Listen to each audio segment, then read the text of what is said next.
Assalamualaikum warahmatullahi wabarakatuh dan salam sejahtera.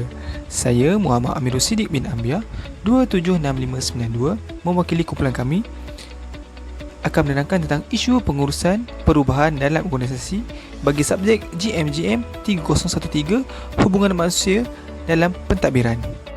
Berikut merupakan ahli kumpulan kami yang terdiri daripada saya sendiri iaitu Muhammad Amirul Siddiq bin Ambia 276592, Fadli bin Slim 276492, Zuhaira binti Zulkafli 252767, Kolendi Masangkir 275022 dan akhir sekali Muhammad Akram bin Cik Husin 211044. Di sini saya akan menerangkan tentang pengenalan.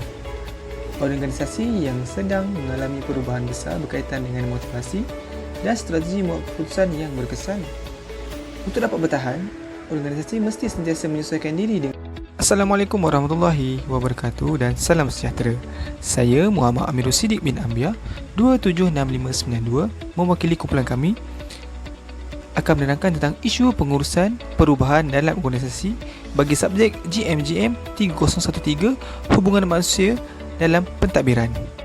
Berikut merupakan ahli kumpulan kami yang terdiri daripada saya sendiri iaitu Muhammad Amirul Siddiq bin Ambia 276592, Fadli bin Slim 27492, Zuhaira binti Zulkafli 252767, Kolendi Masangkir 275022 dan akhir sekali Muhammad Akram bin Cik Husin 211044.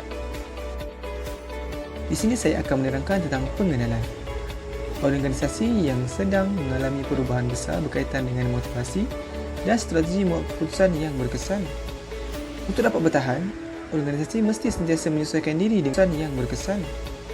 Untuk dapat bertahan, organisasi mesti sentiasa menyesuaikan diri dengan keadaan dan peristiwa yang berlaku di sekitarnya, baik yang dekat maupun yang jauh. Kemajuan organisasi bergantung kepada perubahan organisasi yang telah dibuat. Menurut Hadi 2022, Pono et al. Saya Muhammad Akram bin Cik Husin, nombor matriks 211044. Seterusnya, teori berkaitan. Sesebuah organisasi itu perlu berhadapan dengan pelbagai isu seperti berlakunya perubahan dalam organisasi yang berlaku dengan cepat dan tidak diramalkan dan menyesuaikan diri dengan baik.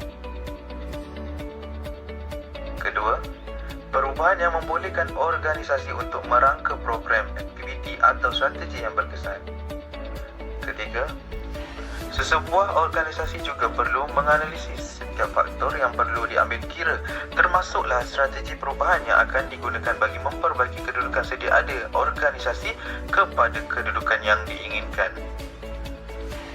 Seterusnya, yang keempat, model perubahan medan kuasa telah diperkenalkan oleh Levin 1940 bertindak sebagai panduan kepada sesebuah organisasi untuk menyesuaikan dan berhadapan dengan perubahan yang telah berlaku.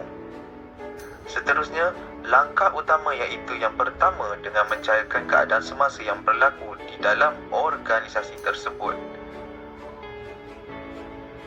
Dan yang seterusnya, langkah yang kedua ialah organisasi tersebut hendaklah bergerak ke keadaan yang diingini melalui proses perubahan dan akhir sekali pihak organisasi perlulah berada di tahap membeku di mana memastikan perubahan yang telah berlaku itu akan kekal dalam tempoh yang diingini.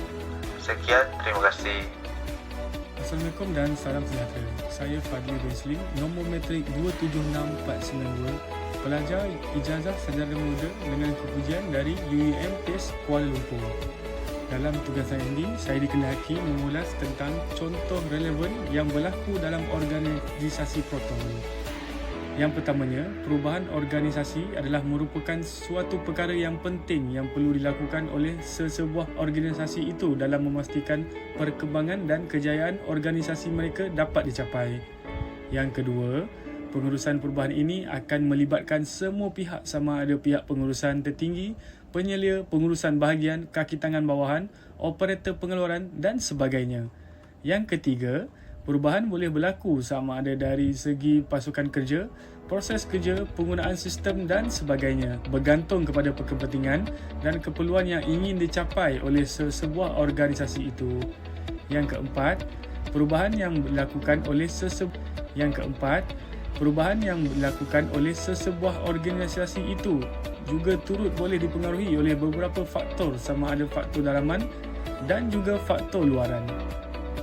Untuk contoh kes organisasi Proton, syarikat Proton juga telah menjadikan pengurusan perubahan ini sebagai suatu aspek yang penting dalam menjalankan aktiviti perniagaan mereka dengan berkesan selaras dengan pembangunan dan pengembangan pasaran pada hari ini.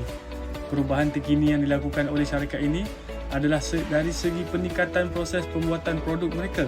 Perubahan dalam proses pembuatan produk syarikat ini juga membolehkan jurutera dapat menghasilkan prototipe dengan lebih pantas dan tepat melalui pemodelan 3 dimensi iaitu 3D. Syarikat ini juga melakukan perubahan di dalam proses pembuatan produk mereka dengan menggunakan kejuruteraan bantuan komputer CAE untuk mempercepatkan proses dan perjalanan pembuatan bagi kenderaan siap. Sekian, terima kasih. Assalamualaikum dan selamat sejahtera. Saya 252767 Zuhaira binti Zulkafli ingin menjelaskan contoh perubahan sumber. Contoh sumber terbagi kepada dua, iaitu sumber perubahan dalaman dan juga sumber perubahan luaran. Satu, penyelidikan dan juga pembangunan yang dilakukan oleh syarikat bagi memastikan proses pembuatan produk dan komponen terhasil dengan cekap dan berkesan. Yang kedua, pertumbuhan organisasi dapat dilakukan dengan pesat dengan melakukan beberapa perubahan dari segi teknik, perbuatan dan pengurusan yang telah dipraktikkan oleh syarikat. Okey, seterusnya kita pergi kepada contoh sumber perubahan luaran. Okey, ia meningkatkan proses perbuatan mereka setanding dengan negara luar dengan menggunakan rangkaian teknologi yang berbeza kepada pesaing, khususnya syarikat luar negara. Okey, seterusnya, kemajuan rangkaian teknologi merupakan sumber perubahan kepada proses pembuatan yang dilakukan oleh syarikat untuk melakukan bentuk, prototipe dan sebagainya. Dan akhir sekali, teknologi dan komunikasi memacu kepada perubahan apabila ia dapat mempercepatkan proses pembangunan produk baharu ke dalam pasaran semasa. Baiklah, saya akan meneruskan pembentangan kumpulan kami. Terlebih dahulu, saya memperkenalkan diri. Nama saya Colin Dimas Sangki dan nombor metrik 275022. Bahagian saya ini, saya akan membentangkan mengenai cadangan alternatif. Cadangan alternatif ini adalah memperbaiki keadaan dan persekitaran dalam syarikat. Kita ada buat beberapa perubahan yang kita lakukan ataupun alternatif yang kita boleh buat dalam syarikat. Yang pertama sekali ialah kita melakukan perubahan manusia. Perubahan manusia ialah menjurus kepada tenaga kerja. Kita memberikan kemahiran kepada mereka, kita memberikan kecukupan dalam bidang mereka sendiri melalui pelaksanaan program latihan dan pembangunan yang telah dirancang dengan rapi dalam syarikat.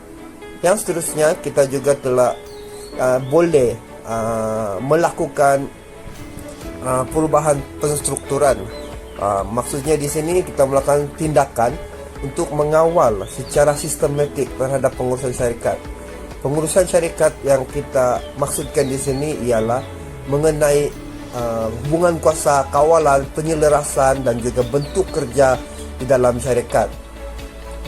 Syarikat ini melakukan perubahan organisasi dengan menjadikan pengurusan mereka lebih bersifat desentralisasi. Pengurusan secara desentralisasi ini pengurus tertinggi telah mengalihkan kuasa yang dipegang oleh mereka kepada peringkat bawahan untuk membuat sesuatu keputusan.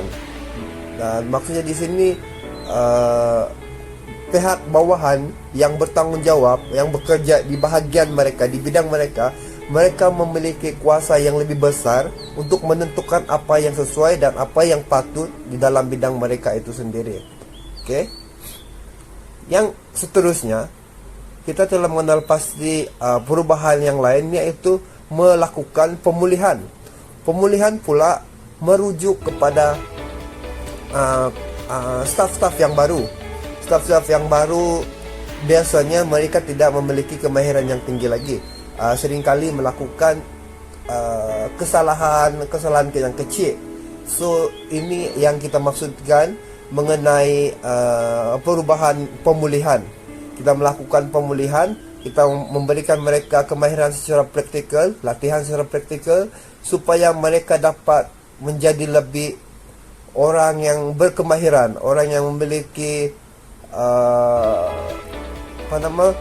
kecekapan yang diperlukan dalam skop kerja yang dipertanggungjawabkan kepada mereka.